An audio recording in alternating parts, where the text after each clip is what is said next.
Back to our channel my life course. గణేశుని యొక్క ప్రతిమను కృపను పొందడానికి స్తోత్రం అనేది చూడండి. పరమన్య శిరాస దైవం కవి వినాయక.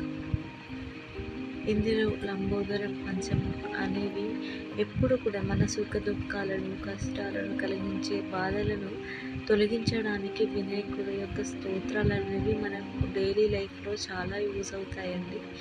అలాగే మనం ఎప్పుడూ చేసే దీపారాధన, అలాగే మంచి విషయాలు వినడం, మంచి మాటలు మాట్లాడడం అనేది గణనానికి ఎంతో ఆనందాన్ని కలుగజేస్తాయి.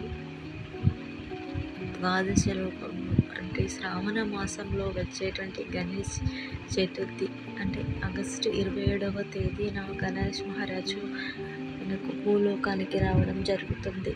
అప్పుడు మనము ఈ స్తోత్రాన్ని కనుక అక్కడ మనము చదివామంటే మనకు ఎంతో పుణ్యం లభిస్తుందని చరిత్రకారులు చెప్తున్నారు. ఇది అలాగే రాసి పెట్టుకోండి బుక్లలో కానీ, లేకపోతే పండితులకు మనకు దానం ఇవ్వడం వల్ల సకల సుఖాలు అనేవి లభిస్తాయి. విద్యార్థులు చదివితే మంచి విద్యను పొందుతారు. అలాగే సంతానం, ధనం, మోక్షం పొందుతారు అని చరిత్రకారులు చెప్తున్నారు. సో వినాయకునికి ఎవరైతే ఆరాధన చేస్తారో వాళ్ళకి ఎప్పుడు మంచి ఫలితాలు వస్తాయి.